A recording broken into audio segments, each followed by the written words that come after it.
Hi, everyone, and welcome to a new edition of Newsmakers. I'm Jerry Roberts. It is Monday, July 8th. We are recording early this week because it's summer.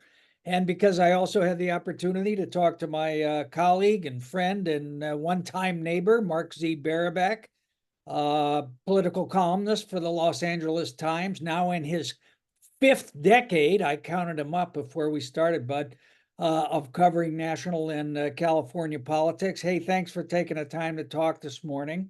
My pleasure. I should point out I'm not that old. I was in diapers when I did my first. Well, Myron Farber remembers. All right, listen. So there's only one topic sort of on the political agenda, although we can get into some subtopics of it. But it's Joe Biden and what are we, 11 days past his disastrous performance in the debate, which I think you characterized as one of the greatest miscalculations of modern times, wanting to debate Donald Trump early. Yeah. Of course, it was awful, and the Democrats have been in a full blown panic, and Congress is back today. So we'll see what happens. But just give me your sense of where things stand. What's the lay of the land?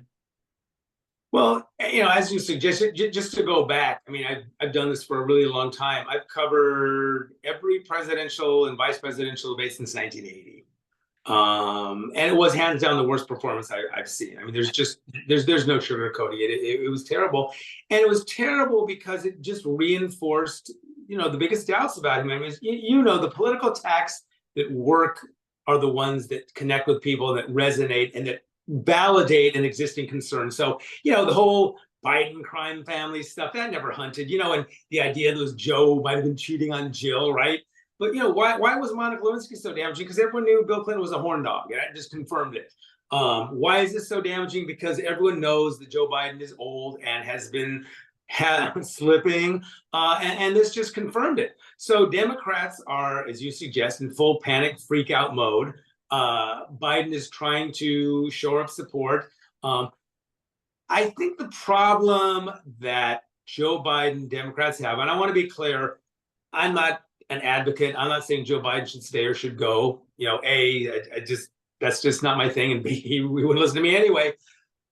But the thing Democrats have to worry about is, it's not good enough for Joe Biden to have a good day or two, or the parlance to show that it was just one quote bad night.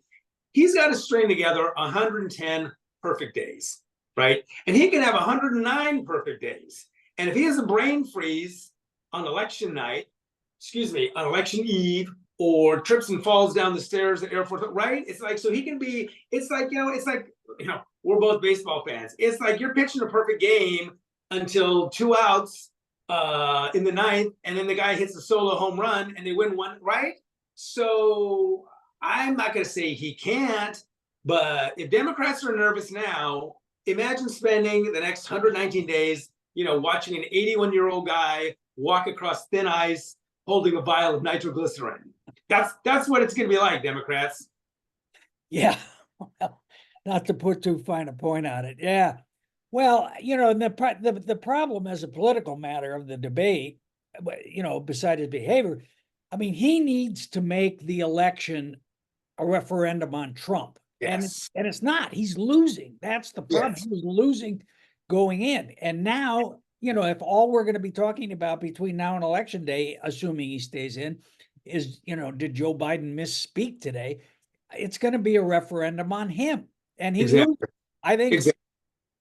Yeah. No, he's got to make a choice. And I think there's a lot of, I mean, a lot of Democrats now are lashing out at the media, like somehow, the media has invented this. And what about Trump and what about Trump's lies? Okay, yeah, Trump lies. I wrote that in the debate story. He lied, one lie after another. He lied. But again, Biden, as you said, needs to make this a choice and not a referendum on him. And every day is going to be like, is the old man going to fall through the ice, or is the nitroglycerin going to blow? That's the reality. That's what he's facing. And you can say, a lot of Democrats, this idea that somehow people don't know about, the Trump lies and this and that and the other thing. It reminds me of someone going to a foreign country who doesn't speak the language, but just thinks that you speak loud enough, right? So if Democrats just, the media just says Donald Trump lies, he's a threat to democracy, day in, day out. Well, we've written that and we've said that, and people have baked that into the calculation. And I think the other misapprehension they have is, there's a certain percentage of the electorate that will vote for Joe Biden or Jerry Roberts or Mark Z. Barabak or Fred Flintstone if he's a D after his name. Doesn't matter. They're going to vote for him, right? That gets you to like 46, 47%. But if you're undecided and, or you're not inclined to vote, has Biden done anything or will he do anything in the next few months to convince people? I mean, sure, a certain percentage of people will say, okay, Trump is, unelectable. He's terrible. I'm going to vote for the old guy anyway. But I just think, the real problem Biden has now is how do you get from 46, 47, 48 to 50, 51? How do you win in the Electoral College when you've got all these things? I am not saying Joe Biden can't win. I don't make predictions. But I think anyone who wants to look at this without partisan blinders will recognize and stipulate that he made it a lot harder for himself after that debate Thursday, a week ago Thursday. Yeah, I would say that's the understatement of the month so far. Yes, thank you. And as you point out, as everybody knows, it's not a national election anyway. It's 50 state elections plus DC. It's the Electoral College. And just on the natural, how many of recent elections have Democrats lost by winning the popular vote but losing the Electoral College, including in 2016? So, I mean, he needs to be like 2.5, 3 points ahead in the popular vote. And right now, Right. he's at least 6 points behind, which is a Right. 10-point swing. Right. So, and he's losing in every one of those key states, particularly the three Midwestern states, because you cover the West, you tell me, but Arizona and Nevada look more difficult this time for him than they did. And in Georgia, maybe he's out of reach. Agreed. I don't know about Georgia. I haven't covered it that closely. I mean, but I think we have to look at the world pre and post debate. I mean, I think pre-debate, there was reason to think that he was, I never wrote him off in Nevada and Arizona like other folks did. North Carolina was the potential battleground. Now they're talking about the map. And again, I don't live or die by polls, but there are reasons to believe that places that shouldn't be competitive, like New Mexico, Virginia, Minnesota, may all of a sudden become competitive. I mean, we use baseball metaphor. Now we'll switch to football. If you're down by 17 points in the third quarter, are you going to win if you just keep doing the handoff 3 yards in a cloud of dust, or do you got to put the ball up in the air? There's the risk, right? Again, indulge the metaphor. There's a risk of it being picked off and a 17-point margin turning into 24 or whatever. But, if things aren't going well, and right now it does not look like they're going well, you got to think really long and hard about continuing on the path that you're on. And that's obviously the conversation the Democrats are having right now. Yeah. And it seems to me they have three basic choices. Well, it seems to everybody they have three basic choices. Stick with Biden. Biden agrees to step aside and they go with Kamala Harris, the vice president, or Biden steps aside and they have whatever this is, the mini primary or, whatever, which makes no sense to me. But Right. you agree those are the three ways they could go? Yeah. Stick with Biden. Default to Kamala Harris, and we'll get to her in a second, or throw it wide open and have this much vaunted brokered or open convention. I think for a lot of reasons that option is probably not a good and viable one. I mean, from my perspective, there's what people call sort of the Aaron Sorkin, West Wing sort of romanticized scenario. But, again, what we've seen, the dynamic we've seen ever since Donald Trump came down the gold escalator, we saw it in 2016. We're seeing it in this campaign. When the focus is on Trump, he tends to do worse, right? When the focus was on Hillary and her emails or whatever, legitimate or not, she went down to the polls. So again, if you want to keep, the focus on Trump, do Democrats want to have this open convention? And it's not going to be kumbaya. It's going to be, where do you stand on Gaza? What's your position on immigration? Are you pro Green New Deal or against it, right? It's not going to be this seamless thing. And all these candidates who on paper, which is how we're looking at them right now, seem very, very appealing. We don't know what might come up about Josh Shapiro or Gretchen Whitmer or any of these folks. Right now, they're just this blank slate. Or what I liken them to is, they're this pristine white tablecloth, right? Go lay it on the street and come back in half an hour and tell me how, right? So this fantastical notion that, there's this dream candidate who's gonna, again, that's Hollywood fantasy land. I think, and again, I'm just, one guy sitting in a home office with a Jazz Fest poster over his shoulder. So what does it matter what I think? I think for Democrats, probably the cleanest and easiest move would be if Kamala Harris steps in. She can take over the infrastructure. She can inherit all the money that's been raised by the Biden-Harris account. I think if Democrats are going to make a move, to me, that seems the most seamless and least risky, which is not to say, emphasize the word least risky, not risk-free, least risky. Yeah. And, I think there's an additional factor there favoring it, which is, at least people did vote for her. The Biden said, I won the primaries. Yeah, okay, you won the primaries, but it was the Biden-Harris ticket that they were voting for. So you can make that argument as well. And, the base of the Democratic Party is Black women. And how are you going to pass over? How are they going to pass over the first Black woman? Yes. Yes. No, that's a complete and utter non-starter. In fact, I'm not going to quote myself, but I did a column I don't know, a year and a half ago, and just said the Democrats are missing the obvious, that good or bad, Kamala Harris is the heir apparent.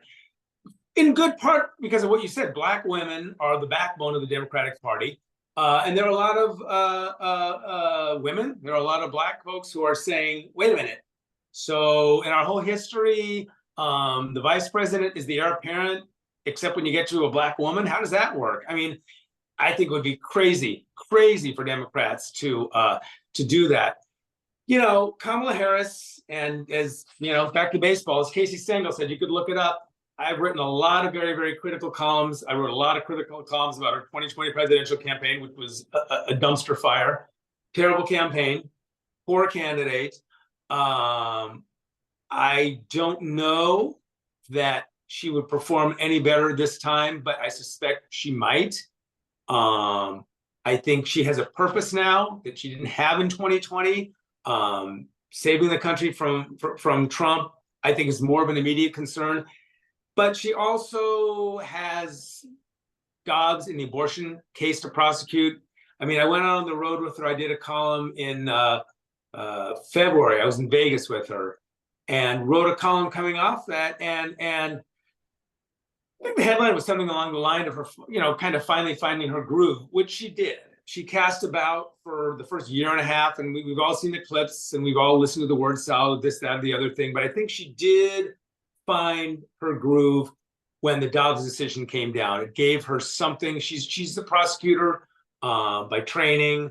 It gave her a case to prosecute. And I think, frankly, she's a much better politician and candidate than she was.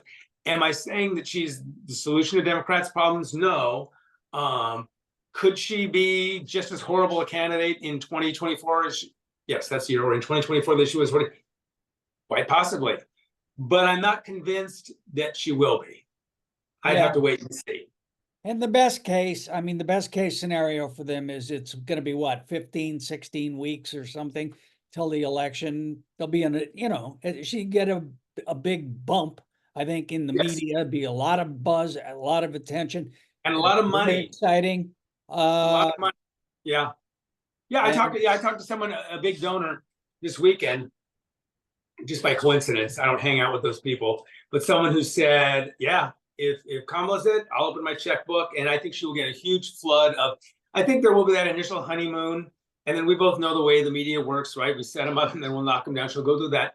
But it takes away the age issue, right? She can run on the good parts of the Biden record. They're going to hang the border around her neck, and they'll hang the word salad, and there'll be a lot of not very subtle appeals to racism and misogyny, and that's out there, right? There's a certain percentage of the public that will not vote for a Black woman. But I think the upside is she can prosecute the case against Trump. from a generational standpoint, and she can run on the strongest parts of the Biden record without having the onus of age and the question of whether she can not just beat Trump in this campaign, but survive in office for another 4 years. Yeah. And you got to like the frame of prosecutor versus felon, if you're a There you Democrat, go. Yeah. as well. I mean, the thing is, I think we should mention it. I mean, Biden has been a pretty good president, I think, by most measures, objective measures.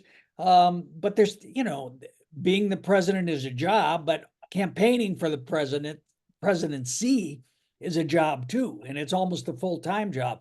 And that's what I think he's shown himself unable to do at Well, no less an authority than the fabulous Mrs. Z, my dearly beloved wife. The other night we were sitting at dinner, and we don't talk about politics a lot at dinner, but she just said, this thing where Biden said, "Oh, I need to go to bed earlier."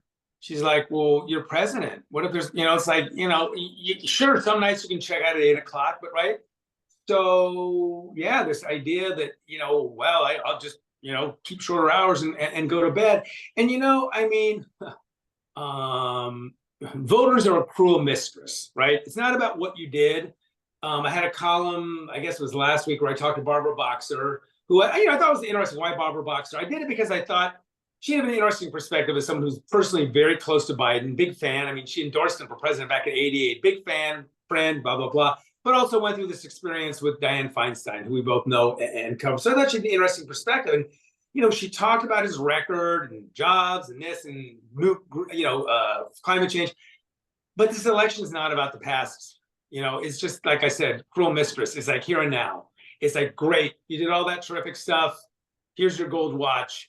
What are you going to do for me now? And more to the point, not what are you going to do for me now? What are you capable of doing for me now? And that's what it's about. It's not about his record. It's about what can you do going forward? And are you up to the job going forward? Yeah, elections are supposed to be about the future. And there were two things that I found particularly interesting in that column about Barbara.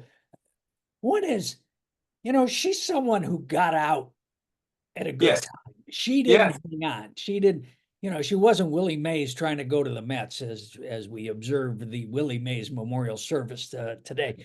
But, she kind of went out on top in a certain sense. Right. And neither Dianne nor Biden, has kind of got that message. It's no. And again, that's why I thought it'd be interesting to talk to her. And, I had a conversation with her when there was all this storm and drang around Feinstein, and gave a very subtle nudge, right? I mean, she never, like a lot of people, never tried to push Feinstein, but she said that. She said, "Hey, if she gives me a call, I'll tell her there's life after the Senate. There's a good life after the Senate." And she has gotten out, and in the process,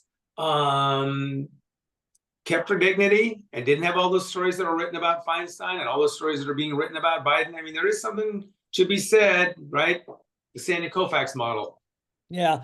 And the other point she made, she said Biden's basically got, as a practical matter, 2 weeks to straighten this out, and the clock is ticking. I think we're up to 6 days now, and I don't see how he straightens it out, but he certainly hasn't done anything to date to do that. I mean, it took him forever to get out there after the disastrous thing. Then they did this, very truncated George Stephanopoulos debate. And I mean, there were a lot of bad lines in that, but the one was, have you watched the debate? No, I don't think so. What? I don't. Right. I mean, and that's what I mean. He's got to pitch 100. I don't know how many days the election. Let's just say he needs to pitch 115 perfect games, or he has to be perfect 115 days. Doesn't matter. Again, if he has 113 perfect days, the day he stumbles, the day he falls, the day he locks up or freezes on camera, it's like Dan Quayle, right? They spent all these years turning him into a thoughtful statesman and this, that, the other thing, and then he misspells potato, and there it all goes, right? It's just going to take one misstep, and that's the danger the Democrats have if Biden remains as the nominee. It's going to be every day. It's going to be I'm not going to say death watch for obvious reasons, but it's going to be watching with bated breath. Is he going to slip and fall on that ice? Is he going Yeah. to blow himself up with that nitroglycerin? And the other thing that was strange in that interview, or one of the many things that was strange, where Stephanopoulos said, well, what are you going to think if Trump gets reelected? You says he's this great Yeah. threat. And he goes, well, as long as I gave it my all. And it's like, what? What is this? Yeah. Well, right. Youth soccer? I mean, right. Exactly. You don't get a participation trophy. Now I can put in the plug. I did not see the debate because I was in Las Vegas at the Sphere seeing Dead and Company, which was amazing.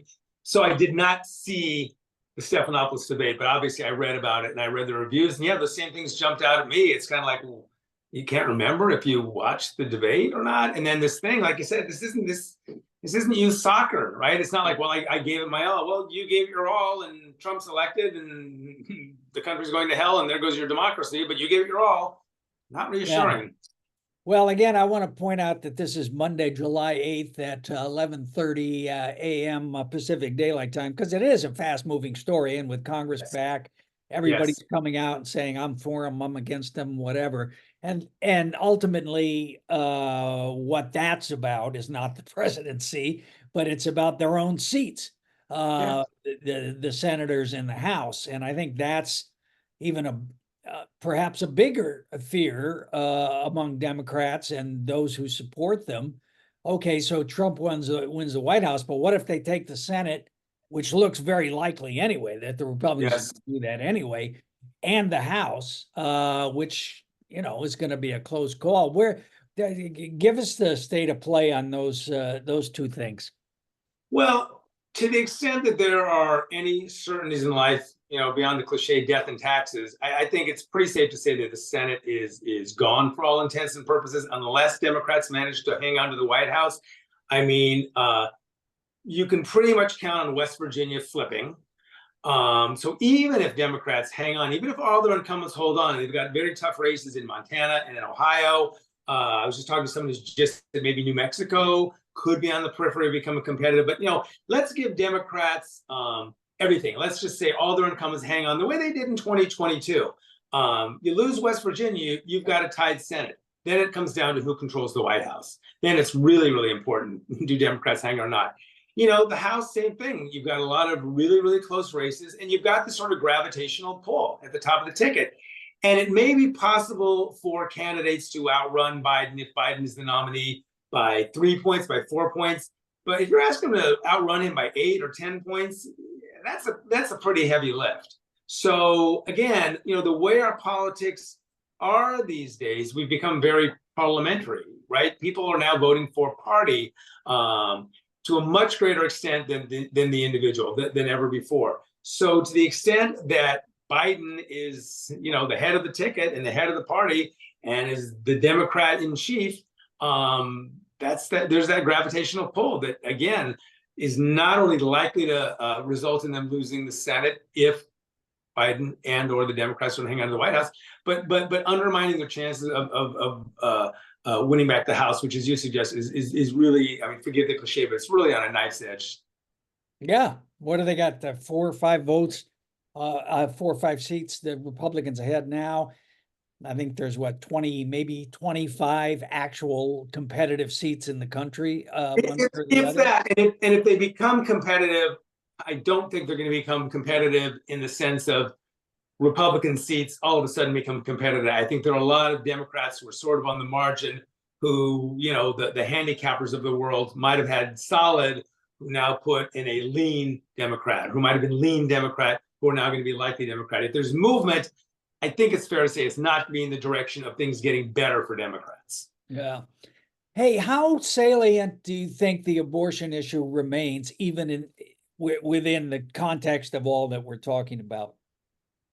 I think it's really, really important. But a lot of this, I think it's really, really important. I think one of the things that has kept the issue front and center are these horror stories, like the woman in Texas or the case out of Ohio. In other words, there are these constant reminders about the Dobbs decision and what has meant in a practical sense. So there again, and blame the media if you want, but if all we're talking about is Joe Biden and his age, and we'll hear, won't he?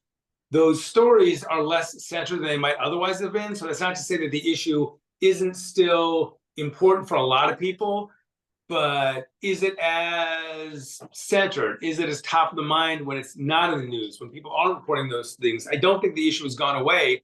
Does it lose some of its edge if, again, we're not hearing these horror stories that we've been hearing? I think that's quite possible. Yeah.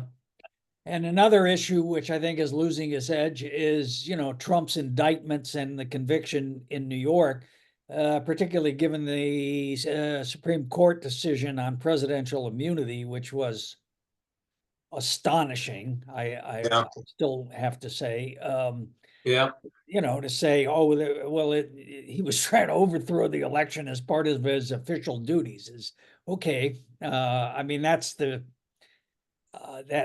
bar that they're going to have to clear on it. And and this guy of all guys, I mean, Richard Nixon's one thing, but someone who really does put his self-interest above all else, certainly above the country. Right. I think that to be a very dangerous standard. You know, What do you think Gavin Newsom's up to? I think Gavin Newsom is doing what Gavin Newsom has done all along, which is put himself in a position where if things were to fall his way, he could possibly be in the mix. But I think he's realistic enough to realize that Kamala Harris again is the heir apparent of the party. I mean, what would be really interesting is if Biden throws it open, were to step down and just say, okay, Democrats, have at it. Does Gavin do as he says, which is that he would not take on Kamala Harris? I don't know. I think he would be smart enough. I mean, the dynamic hasn't changed for him. Again, I think it would be suicidal and a really bad move for Democrats to not put up the vice president, the first Black woman vice president, as their nominee. Would Gavin Newsom go down that road? I mean, I think Democrats, it's interesting. Some of us are old enough to remember Puma, and I'm not talking about the shoe or the animal, but it was 2008 when feelings were really, really raw, and a lot of Hillary supporters said, "Party unity, my ass," right? But they had a whole summer to settle down. So let's say Democrats, go and they're at each other's throats and they're fighting, and it's like mid-August, Labor Day, and Democrats are still at each other's throats. Will they come together? I mean, I'm not a big believer. I've always sort of laughed when people have written these stories saying, oh, this is what voters in England did. And so that's going to mean this for America or the Mexican election. But we just did see an election in France where the far right was about to take over. And at the last minute, people were like, holy smokes, right? It didn't happen. So if you're a Democrat, because the center and the left formed a coalition of convenience. So if you want to feel optimistic about Biden and Democrats' chances, then you look at France and you say, oh, the same thing's going to happen in America. At the last minute, people are going to say, oh my God, can we really let this happen with Trump? Well, okay, if you want to take your chances on that, maybe it'll happen, maybe it won't. That's kind of the best case scenario for Democrats. And, this will settle one way or another. And Biden will or will not be the nominee. And then people will look back at this period, and if Biden wins and is successful, then he'll have an "I told you so" for the ages. But if he doesn't, I promise you, as long as we're around and as long as our kids are around, our kids' kids are around, people are going to look back and say, "Wow, why did Democrats do what they did? Why did if they lose with Kamala or Gretchen Whitmer, they're going to say, oh my God, why didn't Democrats stick with Biden? They were crazy. And if they lose the Biden, they say, oh my God, why did they stick with Biden? They were crazy, right? So one way or another, if Democrats lose, the repercussions will be repercussions for the ages. Yeah, there's no good choice. There's no good choice for the mayor. And it's really a question of kind of ranking, how much risk you think and versus how much reward you think you're going to get out of it. But I mean, my bottom line is, I don't think there is a Joe Biden coalition. I think there is an anti-Donald Trump coalition. And to the extent that Biden fritters away supporters of whether it's Palestine or he's too old or anything else, that anti-Trump coalition begins to lose. One of the best summations I got was from a clear-eyed Democrat who told me this on background, so I won't use their name, but it stuck with me. This person said, and this was, maybe a year plus or somewhere ago, said this is not going to be an election about enthusiasm. It's going to be an election about determination. Meaning Democrats are very, very motivated to make sure that Trump does not win the White House again. Not about passion, not about enthusiasm. It's about determination. I think that determination remains among Democrats. I think the problem Biden has right now, maybe things will change, but if you're an undecided voter, if you're a wavering voter, and you look at his performance in the debate and what he had to say in Stephanopoulos and all these events where he's still pretty much reading off a teleprompter, what will inspire you? Maybe you will say, "Hey, I'm freaked out about a Trump presidency," or maybe these are people who don't attend closely to politics. These are people who aren't thinking big thoughts about Thomas Jefferson, and they're thinking about the price of gas and eggs, and from their perspective, it may be like, well, you know what? Eggs were cheaper, gas was cheaper. Biden's an old man, so I'm just going to stay home and vote for Trump. I mean, it's like you said, Democrats are taking. Either way, they're in a very, very risky circumstance. It's kind of like what is the least bad option at this point? I don't think there's any good ones. Yeah.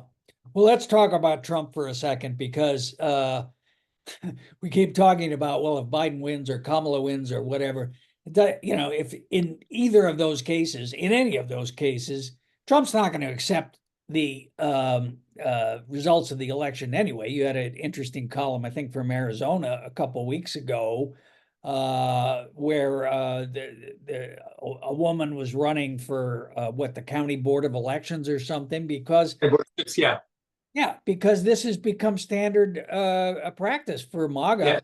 Now, any election you lose can't possibly have been on the level. Right. No, I think we're in for a very, very fraught. Well, we're in a very, very fraught time, and I think that is a very real, a clear and present danger, to use a phrase.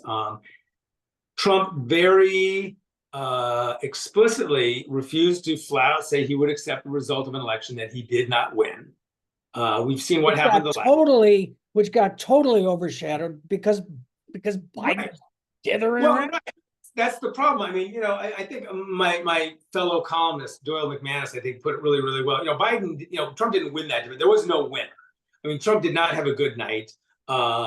He was, in many ways, not as bad as Biden, but there were a lot of crazy things he said. Like, when I was president, we had H2O. Well, okay, that's sort of inarguable. So he said a lot of goofy, crazy stuff. He lied through his teeth. He did not have a good night. And to the point, he did not say, again, that he would unequivocally, which kind of for the first 200 plus years of this country is the way things work, right?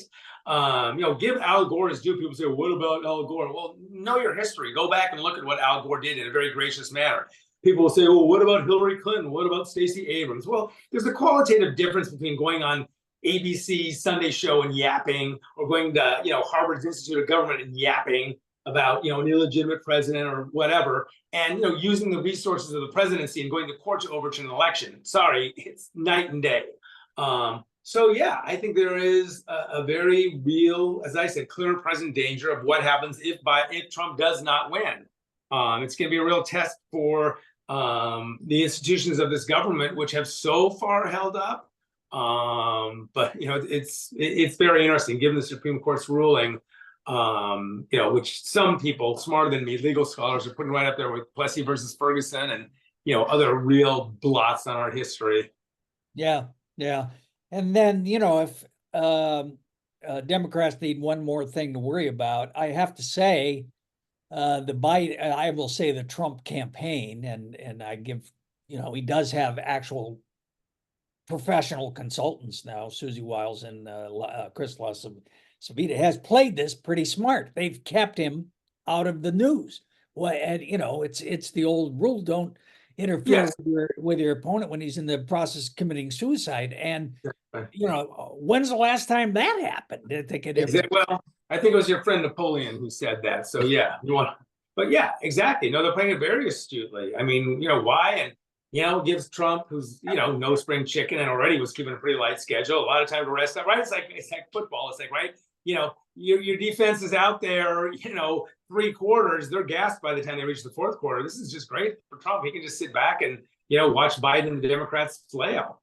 And they're also doing this, sort of traditional move to the center thing. All of a sudden Trump's like, Project 2025, what is that? I've never heard of it. The Heritage Right. Foundation a plan for authoritarian government. And then there's stories today that the Republican Platform Committee has taken a federal ban on abortion out of the platform for the first time in forever. They've taken, references to rolling back gay marriage out. So, not a good couple of weeks. No, that's the difference between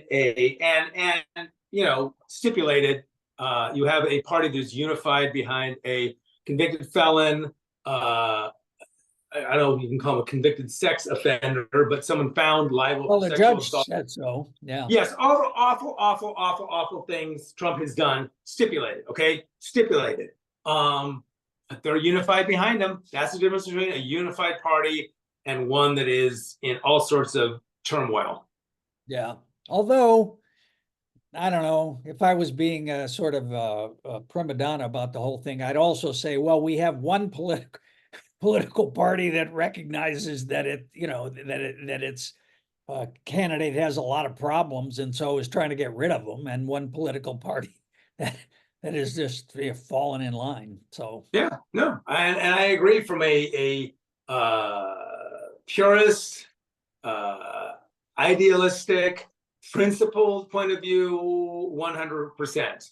But from a Machiavellian standpoint, if it's all about power and gaining power and acquiring power, then calculation looks a little different. I'm not endorsing it, but again, you have one party that's unified behind their convicted felon, and another that's casting about. And maybe we live in a world where principle will be rewarded, and goodness will prevail in the end. Okay, well, on that note, on that happy and hopeful note, right? I gotta give you something. We gotta throw something, throw something. I think the headline is Barabak spills beans on what happened in Vegas with Kamala. There. That was the case where what happened in Vegas did not stay in Vegas. You can look it up. Like Casey Stengel said, you can Google it. It was February or so. All right, Los Angeles Times political columnist Mark Z. Barabak, thank you so much for speaking with us this morning, and we'll talk to you again soon. We'll check in. Thanks. Yeah, it was fun as always. Thanks.